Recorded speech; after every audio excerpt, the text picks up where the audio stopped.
नमस्कार साथियों, आज हम पिछली क्लास में जो पढ़ाए थे वहाँ से हम आगे बढ़ेंगे। तो एक बार हम लोग रिवीजन कर लेते हैं। हम लोगों ने आर्टिकल 42 तक देख लिया है।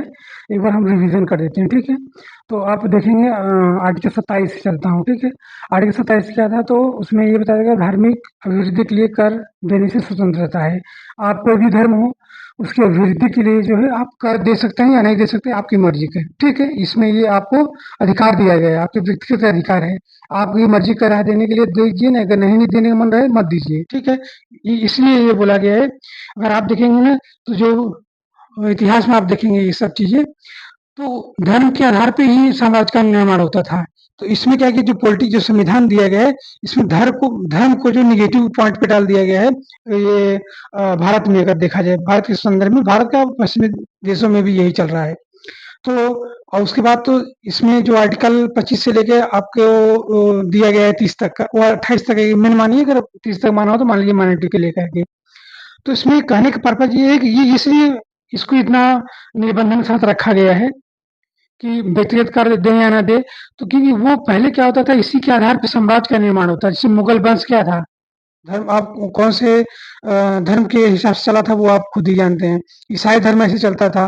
तो ईसाई धर्म से जो मुक्ति मिली, जो उनकी मान्यताएं थी, उनको दरकिनार करके यदि कोई किया तो उसको वही हम लोग पुनर्जागरण काल कहते हैं। यानी धर्म की बातों को नकारा गया और जो वैज्ञानिक मत है उसको हम लोग स्वीकार किया गया। मतलब यूरोप लोग के लोगों ने स्वीकारा, तो इसी को हम लोग कहते हैं कि पुनर्जागरण का काल। पुनर्जागरण भारत में कब हुआ? तो पुनर्जागरण का राजा राम मोहन राय थे, जो उन्होंने भी भारत को 1828 ईस्वी से जो लाल बेटियां बैटिंग थे उनके कार्यकाल से चालू किए हैं। तो ये वहां से आप अगर पुनर्जागरण काल मानेंगे तो चल जाएगा, ठीक है? भारत में संदर्भ में। मगर और देखेंगे जो इस्लाम धर्म में अगर देखेंगे तो इस्लाम में धर्म में लगभग आज भी खलीफा के हिसाब से ही चलता है।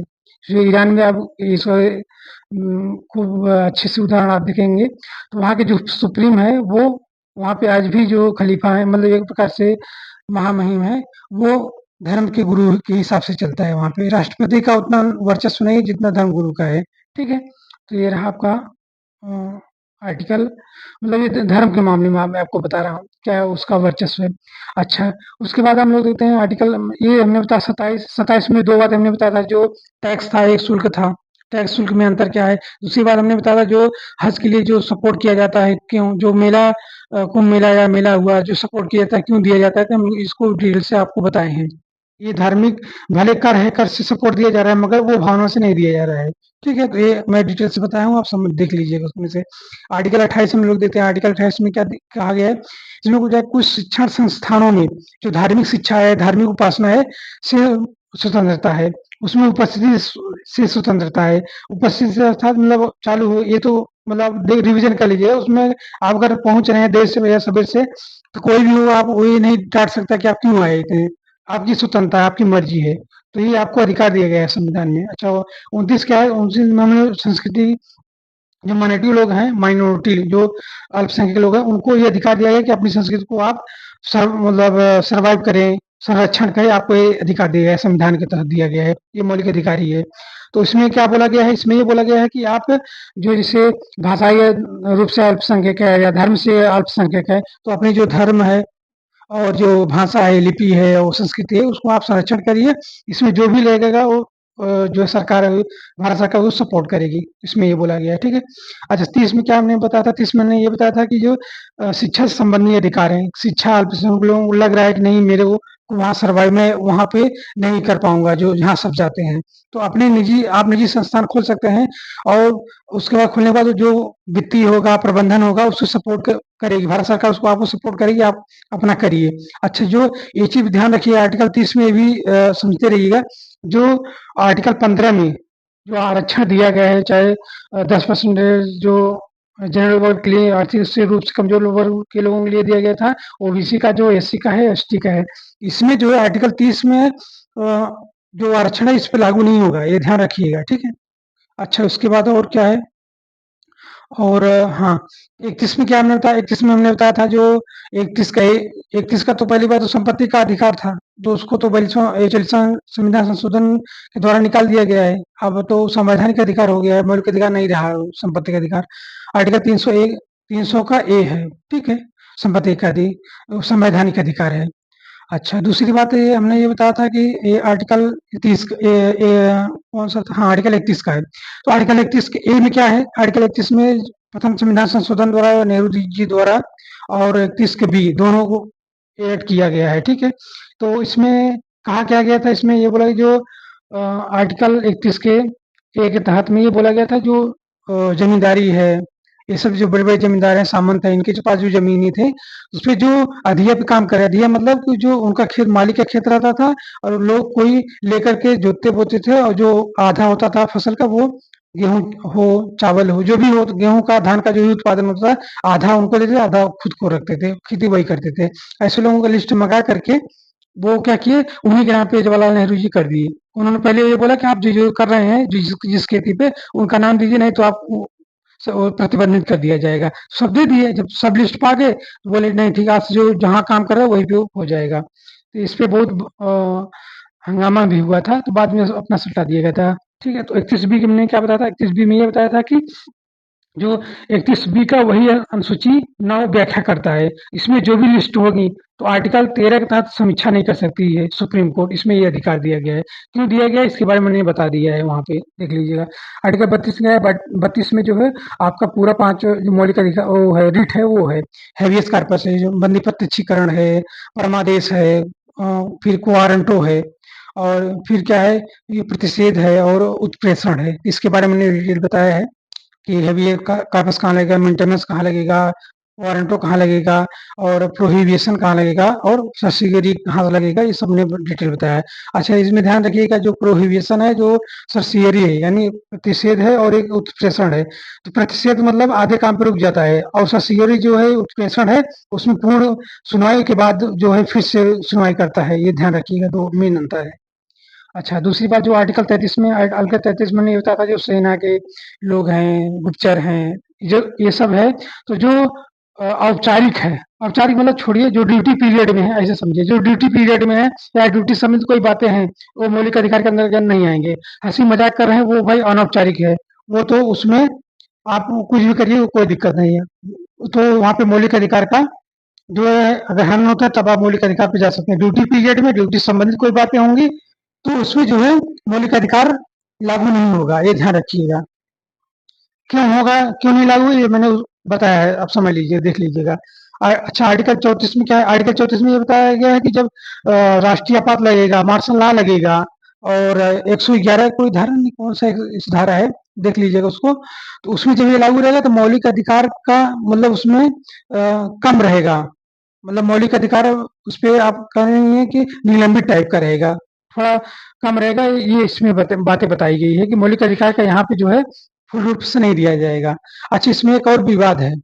विवाद तब आया जब वहाँ पे आया था, शिवकांत शुक्ला बनाम एडीएम जबलपुर का आया था, तो उसमें क्या हुआ जब इंदिरा जी गांधी जी जब वो आपात लगा हुआ था, उस समय क्या हुआ था, तो शिवकांत शुक्ला जी को पकड़ लिया गया था उसमें। तब वो बोले ये पकड़े हैं तो मौलिक अधिकार के तहत आर्टिकल 13 के तहत समीक्षा होगा ही, हैबियस कॉर्पस लगा दीजिए। तो वहाँ के वकील गए, कोर्ट कर दिए, सुप्रीम कोर्ट ये मामला गया।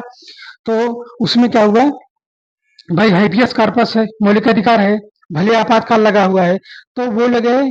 तो सुनवाई जब हुआ ना, तो उसमें 5 लोग थे, 5 जज थे, 5 पीठ लोगों को मतलब पीठ थी, तो जजों का, तो वो सुनवाई की नहीं, हैबियस कॉर्पस जो है लागू रहेगा। ये हैबियस कॉर्पस भले आपात की स्थिति हो तो भी लागू रहेगा, ये हंसराज खन्ना जी बोले थे उस समय। हंसराज खन्ना जी उसमें जो 5 बेंच में थे, तो वाई वी चंद्रचूड़ थे, ए एन रे थे, फिर उसके बाद हमीदुल्ला बेग थे और वाई वी चंद्रचूड़ हो गया, हंसराज खन्ना जी थे, ए एन रे थे, हमीदुल्ला बेग थे और और कौन थे दो, और 2 लोग थे, ए ए रे थे और ए ए रे साहब थे और हमीदुल्ला बेग हो गए और वाई वी चंद्रचूड़ जो थे ही, पी एन भगवती साहब थे, 5 लोग थे, ठीक है। तो ये 5 लोग थे, पांचों लोगों में क्या हुआ, तो जो हंसराज खन्ना जी जो अभी निर्णय विपक्ष में दे दिए, बाकी चारों लोग जो है पक्ष में दे दिए, तो ये इंदिरा जी नाराज हो गई थी, जबकि वरिष्ठ में सीजीआई बनने का जो क्रम है हम लोगों को वरिष्ठ के आधार पर रखा जाता था, तो हंसराज खन्ना जी को नहीं बनाया गया, तो उन्होंने क्या किया, त्याग पत्र दे दिया था उस समय। तो बाद में पीएन भगत सिंह जी बोले थे भी थे कि ऐसा मतलब सरकार की तरफ से ही गलती हुआ था, ऐसा नहीं होना चाहिए था, ठीक है। तो ध्यान दीजिए, एक बार फिर से नाम हम लोग रिवीजन कर लेते हैं, जो 5 जज, ये आता भी है क्वेश्चन, ठीक है। पीएन भगवती साहब थे, वाई चंद्रचूड़ से जी थे, ए एन रे थे, फिर ये हजरत खन्ना जी थे, और जो पांचवें जो लोग थे वो थे वो पीएन भगवती साहब, ठीक है। तो ये रहा आपके नाम। तो यहाँ हो गया 34। 35 में क्या है, 35 में बताया गया है कि मौलिक अधिकार को जो है कम नहीं कर सकते, आप बढ़ा सकते हैं, ठीक है, ये बताया गया है। अच्छा, 35 36 में तो हम डीपीएस में बताया था कि ये परिभाषा है, जो आर्टिकल 12 में हमने बताया था वही यहाँ पे भी है। आर्टिकल 13 में वहाँ क्या है, वहाँ पे समीक्षा है, मगर यहाँ समीक्षा नहीं कर सकता है। 37 में वही बताया गया। अच्छा, 38 क्या है, 38 में हमने ये बताया था जो भी कल्याणकारी योजनाएं हैं, सरकार जो है ये 48 मतलब आर्टिकल 38 से ही प्रेरित होकर के बना मतलब बनाया जाता है। जिससे जो राशन नहीं बांटते हैं पीएम गरीब कल्याण योजना के तहत वो है, पीएम स्वनिधि योजना है, और जो पीएम सम्मान निधि किसान जो को नहीं मिलता वो पेंशन वगैरह, किसान सम्मान निधि वो मिलता है, पेंशन योजना है, विधवा पेंशन है, तो ये सब यहीं से दिया जाता है, मतलब इसी आर्टिकल से प्रेरित होकर के। आर्टिकल 39 में क्या है, आर्टिकल 39 में होता है न्याय निःशुल्क विधि सहायता है इसमें 39 में। फिर 39 के क्या है, समान अवसर है। समान अवसर कहाँ से, समान अवसर का मतलब बात करता है समान अवसर में, इसलिए नहीं कि पहले क्या है जो लड़कियों को मतलब महिलाओं को आप देखेंगे नेवी में हुआ, नौसेना में हुआ, पायलट की जगह नहीं भर्ती करते थे, मिलिट्री में नहीं भर्ती करते थे, तो सुप्रीम कोर्ट के हस्तक्षेप से अब वहाँ सबको दिया जाएगा क्योंकि समान अधिकार है, ठीक है। तो ये रहा 39 का ए। बी क्या है, 39 का ए और डी एक साथ पढ़िए तो समझ में आएगा। डी क्या है, डी बोलता है कि समान कार्य हो समान वेतन होना चाहिए, ठीक है, ये ऐसा बोला जाता है। बी में क्या है, बी में बोलता है कि जो भी भौतिक संसाधन है उसके समान मतलब स्वामित्व का जो है न्यायपूर्ण वितरण होना चाहिए। फिर डी को था, बी है ये, 39 बी है। सी क्या है, सी ने में ये बताया था कि जो भी उत्पादन साधन है, धन है, तो वंचित वर्गों को तो उसका पहुंच होना चाहिए, उसका विकेंद्रीकरण हो, उत्पादन साधनों का केंद्रीकरण नहीं होना चाहिए। 40 में क्या बताया था, 40 में ये बताया था कि ये जो पंचायती राज है, स्वशासन क्या है, तो स्वशासन में हमने बताया था कि जो पंचायती राज है क्या चीज, स्वशासन क्या है, केंद्र की क्या है, इसके मैंने डिफरेंस बताया था। अच्छा, एक इसको और शॉर्ट में बताना हो, जैसे पिताजी आप कमा रहे हैं, वो पैसा भेजेंगे, ठीक है, पैसा बेटा ने पाया, तो बेटा अपने हिसाब से काम करेगा तो उसको बोलते हैं स्वनिधि, मतलब ये स्वशासन को बोलते हैं। पैसा भले पाया केंद्र से, और जो पंचायती राज है, ये जो ग्राम पंचायत है वो अपने हिसाब से काम करेगा, तो इसको बोलते हैं। अगर पिताजी बोला नहीं ये पैसा मैं भेज रहा हूँ फला काम करके या कर देना, तो इसको केंद्रीकृत बोलते हैं। राज्य ने पैसा दिया, केंद्र ने पैसा दिया, बोल दिया ये काम भी इसके लिए मैं दिया हूँ, यही करना, तो इसको बोलते हैं केंद्र का शासन, ठीक है। तो ये नहीं, इसको शासन स्वशासन नहीं कहेंगे इसको, ठीक है। तो ये अंतर है, थोड़ा ध्यान रखिएगा। 41 में मैंने क्या बताया था, हमने 41 में बताया था कि जो भी वो दशाएँ हैं, कुछ दशाओं में काम पाने का अधिकार है, तो ये नरेगा है, आशा है, आंगनबाड़ी है, तो इसी के अंतर्गत आएँगे। तो कुछ दशा मतलब कोई विकलांग है, काम सही काम नहीं कर रहा है, तो उस हिसाब से वो काम सरकार दिलाएगी, तो ऐसा प्रावधान किया गया है, ठीक है। ये ध्यान रखिएगा, ये जो भी है सरकार चाहेगी तो भी दे सकती है, आप कोर्ट से नहीं ले सकते हैं कि ये लिखा है आप दे सकते हैं, ये सरकार की मर्ज़ी है। 41 हो गया। 42 में उन्होंने क्या बताया था, 42 में उन्होंने बताया मानवीय दशाएं होना चाहिए, काम का जो मानवीय दशा होना चाहिए, मानव उचित दशाएं, अगर नहीं है तो उसको मानव उचित दशा करना पड़ेगा। जिसे मानव उचित दशा कैसे करेंगे, तो जिसे आपने बोला 4 तल्ला 5 तल्ला के बाद ऊपर मकान बन रहा है, तो आप सीट बेल्ट लगा के जाइए, हेलमेट लगा के जाइए, तो जो सेफ्टी इसीलिए बनाया गया है, ठीक है। तो ये सब ध्यान रखिएगा। तो ये इसमें आ जाएंगे।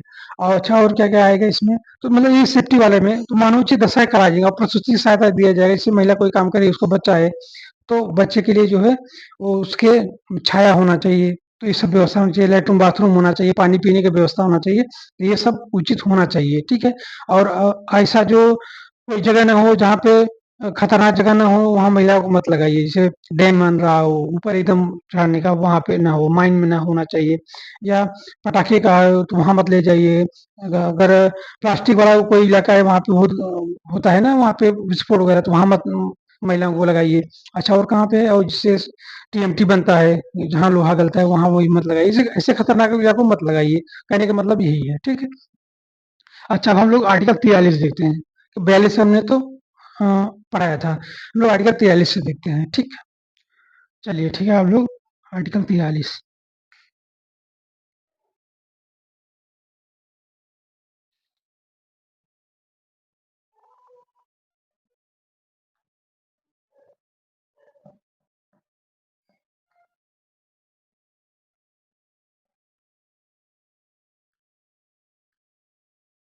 आर्टिकल 43। ठीक है, चलिए।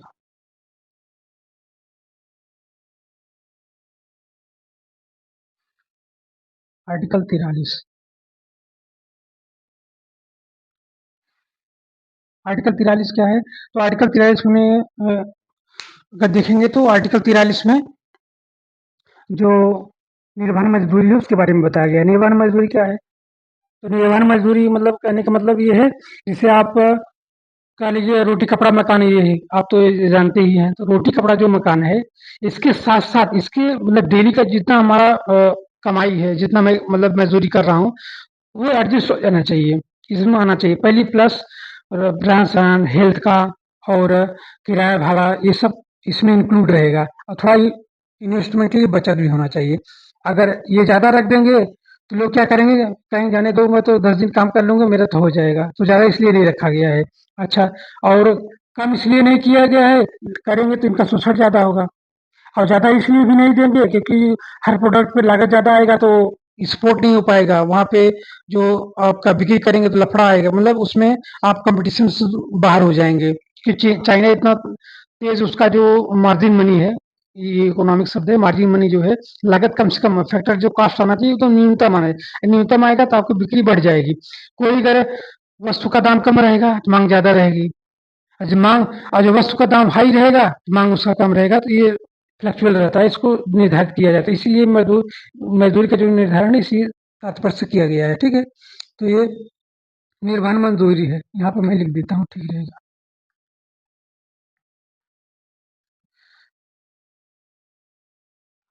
निर्वहन निर्वहन मज़दूरी, ठीक, निर्वहन मज़दूरी निर्वहन मज़दूरी है। अच्छा, अब ये आर्टिकल 43 हो गया, निर्वहन मज़दूरी है। अभी अब देखेंगे 43 का ए, 43 ए में क्या है? और इसमें कुटीर उद्योग भी आएगा, प्लस कुटीर उद्योग भी लिख दीजिएगा तो ठीक रहेगा। प्लस कुटीर उद्योग,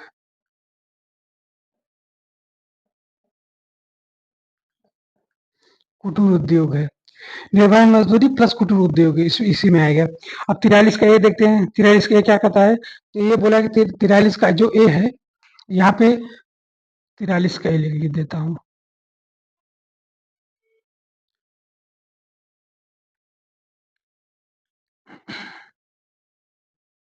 ये 43 का जो ए है, ध्यान रखिएगा, ये इसको बोलते हैं क्लास, ये आर्टिकल है, ठीक है? इसी का है। तो 43 में क्या है? 83 में बोला गया उद्योगों धंधों में के प्रबंधन में मज़दूरों का जो है भागीदारी होगा, ठीक है? जो भी रहेगा उसके बारे में बताया गया, मज़दूरों की भागीदारी के बारे में। अच्छा, उसके बाद में हम लोग देखते हैं, ये अब 43 का आर्टिकल 43 का ये देखते हैं।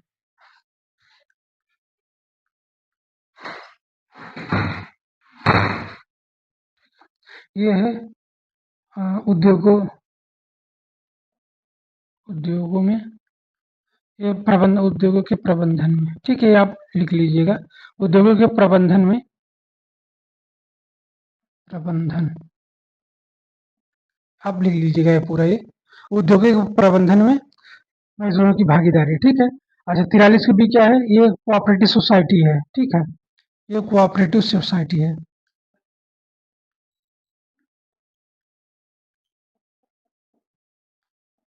कोऑपरेटिव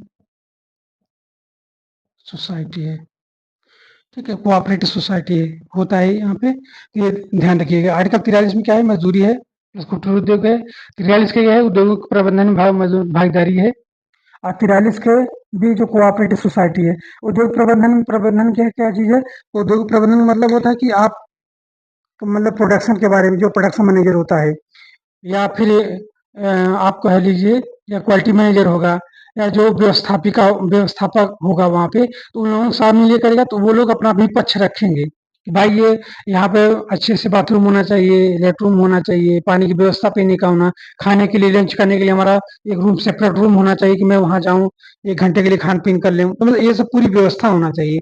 चाय पानी का होगा, चाय भी दिया जाएगा। अब तो हम देख रहे हैं उद्योगों मतलब कहीं भी जाइएगा इंडस्ट्री में तो ऑटोमेटिक तो मशीन है, वहाँ पे आप चाय रखिए, वो कूलर और बटन दबिए चाय मिल जाएगा तुरंत, जगह मतलब तुरंत ऑटोमेटिक है वहाँ पे। व्यवस्था सब लगभग कंपनियों कई कंपनियों में मैंने देखा है, हो गया है। तो ये प्रबंधन में यही चीज़ें उसमें आएँगी। वो लोग अपना पक्ष रखेंगे, भाई ये यहाँ ये में प्रॉब्लम है, इसको अब सॉल्व किया जाएगा, तो रहेंगे तो ये लोग अपना पक्ष रखेंगे ही। कहने का तात्पर्य यही है।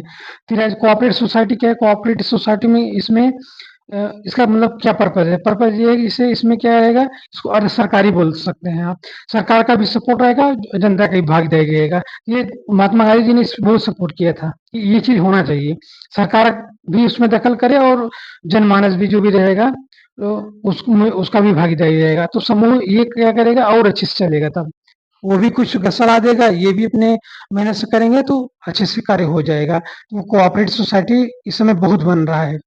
ग्रुप जो समूह अपने है, सेल्फ हेल्प ग्रुप है ना, वो यही मॉडल है।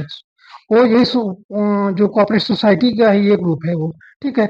और इसमें कोऑपरेटिव सोसाइटी में देखेंगे जो अमूल है, अभी वापी में देखेंगे तो जो हरिया पार्क है, हॉस्पिटल है, मतलब और एसआई है, मतलब ये सब क्या होते हैं कि ये पब्लिक पार्टनर दोनों का ज्वाइनिंग रहता है, मतलब सरकार का भी पैसा रहता है और पब्लिक का भी रहता है, दोनों का मिल करके ये फिर एक संस्था बनाते हैं, अपना वो धंधा बिजनेस से काम करते हैं, सबको रोजगार मिलता है, ठीक है। इससे क्या मुक्ति मिलेगा कि हर चीज में सरकारी नहीं करेगी, सरकार सिर्फ सलाह देगी, आप लोग करिए, प्लस वित्तीय भी मदद करेगी। तो ये हिसाब से कोऑपरेटिव सोसाइटी बनता है।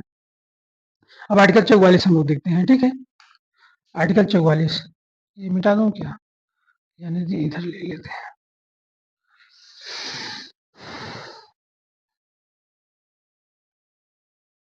इधर ऐसे कर देता हूँ, ठीक है। आर्टिकल 44 यहाँ लेते हैं, आर्टिकल 44। आर्टिकल 44 में क्या है? तो आर्टिकल 44 में ये बताया गया है कि जैसे आप मान लीजिए ये सिविल मतलब कोड है, सिविल संहिता है। तो ये संहिता क्या चीज़ है? आपको जैसे भारतीय दंड संहिता आपने सुना होगा, इंडियन पिनल कोड वो बोलते हैं। और क्या है, नागरिक संहिता है और सिविल संहिता है। तो ये सब ऐसे ही कोड है। अच्छा, ड्रेस कोड भी है। अब स्कूलों में ये आर्टिकल 44 क्या है? तो अभी ये स्पष्ट हो जाएगा। जे हम लोग क्या करते हैं, पहले जब स्कूल में पढ़ते हैं तो वहाँ ड्रेस चलता है, एक ही ड्रेस में रहेगा। उससे फ़ायदा क्या है? फ़ायदा ये रहेगा कि एक ही मतलब विद्यार्थी हैं तो विद्यार्थी ही लगेंगे। ये उसमें कास्ट नहीं पता चलेगा कि ये फला कास्ट के हैं, ईसाई है, यहूदी है, बुद्ध है, जैन है, सनातन है, मतलब हिंदू धर्म है। तो इस्लाम में मतलब ये आपको डिफरेंस नहीं लगेगा। तो वही पर्पज़ ये है कि एक काम करते हैं जो उसमें इसमें प्रॉब्लम क्या आएगा, जैसे आप प्रॉब्लम इसमें ये था कि जैसे आपने क्या शादी-विवाह किया अपने धर्म के हिसाब से, चलिए चल गया, ठीक है। अब जो तलाक होगा तो वो धर्म के ही अनुसार होना चाहिए। हर धर्म का अपना-अपना था तलाक का जो माध्यम था। तो इसमें ये बोल फिर बाद में ये हुआ कि नहीं, आप एक काम करिए, शादी तो अपने हिसाब से आप सब करिए अपने धर्म, कोई दिक्कत नहीं है।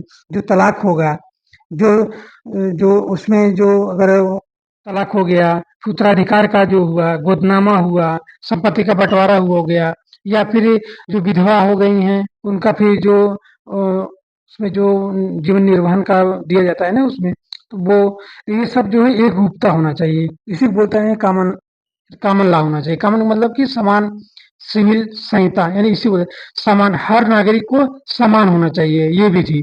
इसी को बोला जाता है समान सिविल संहिता, ठीक है। इसमें मैं लिख देता हूँ समान सिविल संहिता।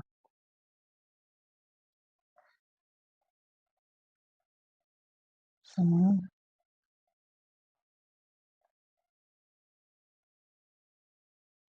समान सिविल संहिता, ठीक है। समान सिविल संहिता है ये। तो समान सिविल सिविल संहिता में ये बताया गया समान होना चाहिए सिविल का संहिता कोड, ठीक है। यही बात बोला गया है। शादी विवाह जो भी हर धर्म हो, हिंदू, मुस्लिम, सिख, ईसाई, यहूदी, पारसी, जो भी जैन है, ये सब क्या है कि अपने हिसाब से आप शादी धर्म के अनुसार करिए, कोई दिक्कत नहीं है। जब गोद तलाक होगा, गोदनामा होगा, जिसके बच्चे नहीं होता है गोद लिया जाता है, उसको मैं ऐसा बोल रहा हूँ। और फिर वो गोद ले लिया है तो उसका संपत्ति क्या देने को हुआ, पता लगा पत्नी नहीं मान रही है, कोई ऑब्जेक्शन कर दिया भाई, कोई ऑब्जेक्शन कर दिया, तो ये सब बातें आती हैं। तो उसमें क्या रहेगा, तो एकरूपता होना चाहिए। या किसी मतलब होता है छोड़ देते हैं ना हम लोग गाँव में, उसको बोलते हैं कि भाई छुट्टी छुट्टा हो गया, उसको हम तो तलाक बोलते हैं। तो उसमें और दूसरी बात तो ये सब क्या है कि जो बाद के कानून है, शादी के बाद जो भी प्रॉब्लम आएँगी, सब एक हिसाब से चलेगा, एक ही कोर्ट में होगा मामला।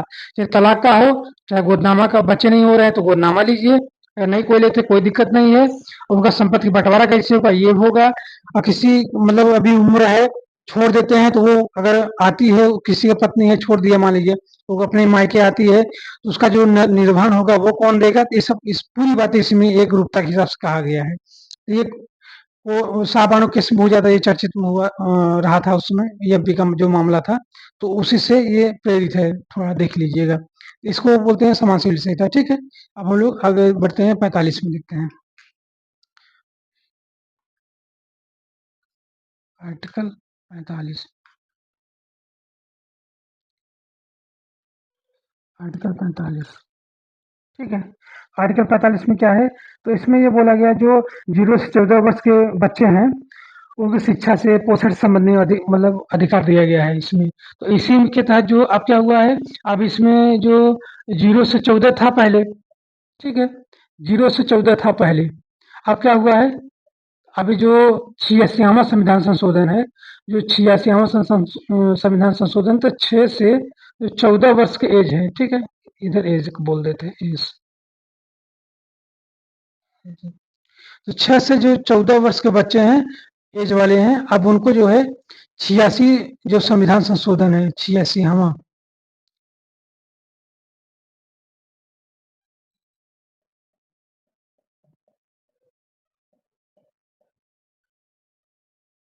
ठीक है? जो 86वां संविधान संशोधन है, अब वो उसमें एक आर्टिकल 21 का ये बोल दी बना गया दिया गया, उसमें इंक्लूड कर दिया गया है आर्टिकल 21 का 21 का ए, ठीक? तो आर्टिकल 21 का ये हो गया है, ध्यान रखिएगा। तो ये रहा आपका। और 0 से जो अब बचेंगे 6 वर्ष, तो उनको आंगनबाड़ी में रखा जाएगा, आंगनबाड़ी की तरफ शिक्षा और पोषण दिया जाएगा, तो इसमें ये अधिकार दिया गया है, ठीक है? तो ये रहा आर्टिकल 45। हम लोग आर्टिकल 46 देखते हैं। आर्टिकल 46 में क्या है?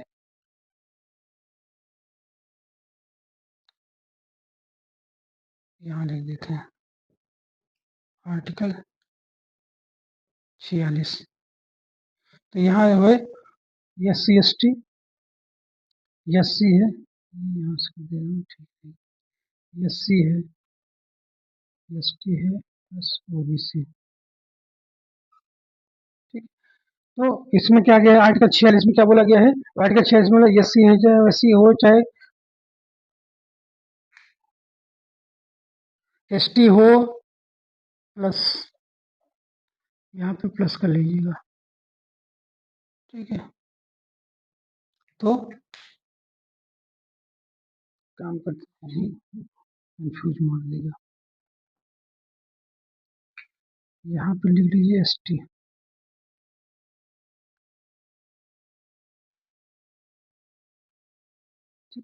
अब आएगा बढ़िया। तो SC ST के विकास के संबंध में बातें किए गए हैं आर्टिकल 46 में, ठीक है? अच्छा ये रहा। अब हम लोग बढ़ते हैं बस यही है, इसमें ज़्यादा नहीं। SC और ST के OBC के विकास के बारे में बताया गया है आर्टिकल 46 में, ठीक है? अच्छा, अब हम लोग देखते हैं आर्टिकल 47। तो आर्टिकल 47 में क्या है? आर्टिकल 47 में पोषण संबंधी अधिकारी हैं। तो इसमें इधर बता देता हूँ, चलिए। आर्टिकल आर्टिकल है 47। इसमें पोषण से संबंधित बातें हैं। पोषण है प्लस जो ये आपका मद है, मदपान, मद्यपान पर निषेध है, ठीक है? मद्यपान पर निषेध है। तो आर्टिकल 47 पोषण संबंधी बातें किया गया है और मद्यपान पर निषेध किया गया है, ठीक है? इसमें जो हेल्थ के बारे में भी बताया गया है, जो PSC है, CHC है। PHC मतलब हो गया है प्राइमरी हेल्थ सेंटर है, जो PHC है, चाहे CHC है, इनके बारे में बताया गया है। प्राइमरी हेल्थ सेंटर है जो कम्युनल हेल्थ सेंटर है, ठीक है? जो सामुदायिक स्वास्थ्य केंद्र है या प्राथमिक स्वास्थ्य केंद्र है। छोटे पर रहेगा तो प्राथमिक रहेगा, जो गांव में छोटे मतलब रहेंगे प्राइमरी हेल्थ सेंटर है, इसको बोलते हैं कम्युनल हेल्थ सेंटर, ये सामुदायिक स्वास्थ्य केंद्र। ये प्राइमरी अ, स्वास्थ्य केंद्र, ठीक है? ये जैसे इनका विकास किया जाएगा। क्यों? क्योंकि जब पोषण से संबंधित अगर नहीं पोषण मतलब प्रॉब्लम आ रहा है, शरीर में रहेगा तो वो नहीं एक्सेप्ट करेगा शरीर। तो इसमें आप क्या करेंगे उसमें डॉक्टर के द्वारा जो दिखा करके पोषण बराबर रहेगा। ये सब बातें इसमें बताया गया है और मद्यपान पे निषेध किया गया है, ठीक है? तो ये रहा आपका आर्टिकल 47। हम लोग आर्टिकल 48 देखते हैं।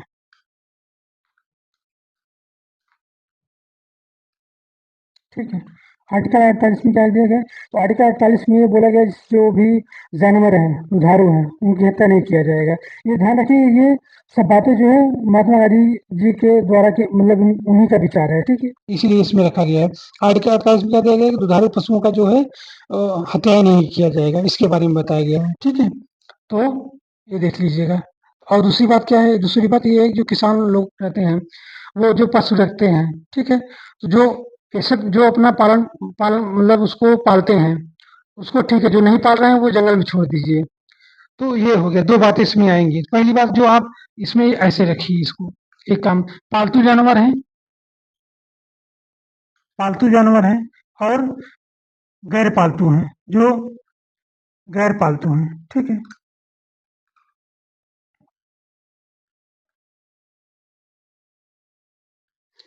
जो पालतू हैं, जो गैर पालतू हैं।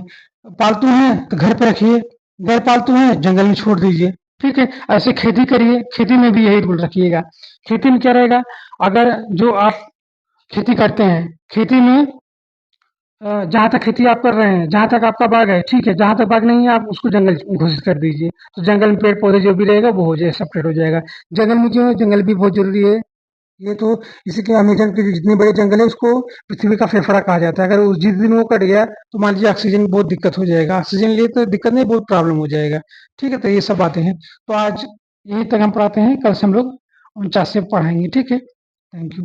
तो ये समझ लीजिएगा। तो इसमें भी 2 बातें आएँगी, जो पालतू हैं घर पे रखेंगे, जो गैर पालतू हैं जंगल में छोड़ देंगे। फिर क्या है, जहाँ तक खेती करते हैं, जहाँ तक लोगों को बाग है, ठीक है? जहाँ तक बाग नहीं है, अब और ज़्यादा घना जंगल आ गया तो जंगल के जानवर के लिए छोड़ दिया जाएगा, ठीक है? तो वो भी महत्व रखते हैं जंगल के जानवर भी। और जो जंगली पेड़-पौधे हैं, जानवर हैं, वो भी अपना उनका एक सिस्टम है। उसको इकोलॉजी में आप समझेंगे कि कितना इम्पोर्टेंस है। और आज तो ये हो गया है कि जो मूस होते हैं मतलब अगर चूहा, हम लोग मूस बोलते हैं इसको गाँव में, चूहा जो भी है, अभी तो दवा दे के मार दिया जाता है। ये क्या है, बिल्ली होगा, ज़्यादा चूहा होगा तो बिल्ली रखा रखा जाएगा। तो इकोटोन जो है ना, इकोटोन बोलते हैं। यानी कि जिसका जो है जैविक भार कम हो। मतलब ये ऐसे समझिए, जिससे अब वो करेंगे तो टर्मिनोलॉजी आ जाएगा तो दिक्कत हो जाएगा। तो चूहा हो गया, चूहा बहुत ज़्यादा हो गए हैं, एक सीमा से ज़्यादा हो गए। जो सीमा से ज़्यादा हैं, जैसे 10 हैं, 10 की कैपेसिटी है 2 रूम के लिए, 10 रहेंगे चल जाएगा, ठीक है? अब 10 से ज़्यादा हुए तो आप एक बिल्ली रख दीजिए, तो वो क्या करेगा, वो एवरेज बना के रखेगा। इसी तरह एक और उदाहरण लीजिए, जैसे मान लीजिए 1 बीघा खेत है, वहाँ पे 2 पशु हैं आराम से चलेंगे, 3 पशु हो गया चल गया, 4-5 पशु हो जाएंगे ज़्यादा, चारा खत्म हो जाएगा वहाँ पे। अब बैलेंस क्या होगा? तो बैलेंस यही होगा कि अगर आप इसी को जानवर को छोड़ दीजिए, आप चीतल का नाम ले लीजिए, चीतल का जैसे 2 चीतल थे, चल गया, 3 चीतल थे, चल गया। मैं 4 से 10 हो गए, नहीं चल पा रहे, पूरा चल ले रहे हैं, 2 दिन में खत्म हो जा रहा है, 10 दिन में खत्म हो जा रहा है, तो नहीं चारा हो पा रहा है। तो भाई क्या करेंगे, तो वहाँ से जो 4 के अलावा जो भी चीतल है उठा करके शेर के सामने छोड़ देंगे उसको, शेर खा जाएगा। शेर का भी अपना सिस्टम चल रहा है, उसका भी है। इस तरह बैलेंस किया जाता है। इसी चूहा और बिल्ली का भी बैलेंस किया जाता है। इसी तरह पर्यावरण बैलेंस बना के अपना रखता है। इसी को बोलते हैं इकोलॉजी सिस्टम। ऐसे ही चलता है। भले आप धार्मिक रूप से आप बोलते हैं अरे यार ये तो पाप कर रहे हैं। पाप नहीं, ये सही है। क्यों जो कूनों का जो चिता क्यों लाया गया? खुद जाके मोदी जी ने अपने बर्थडे पे उन्होंने छोड़ा था। तो वहाँ पे वो तो पाप हो जाएगा, मगर चलेगा। वहाँ पे वो सिस्टम इकोलॉजी सिस्टम है। नहीं रहेंगे तो ज़्यादा दिन नहीं चलेगा पर्यावरण। ये सिस्टम इसका है, ठीक है? चलिए हम लोग कल से आर्टिकल 49 से बताएँगे, ठीक है? Thank you.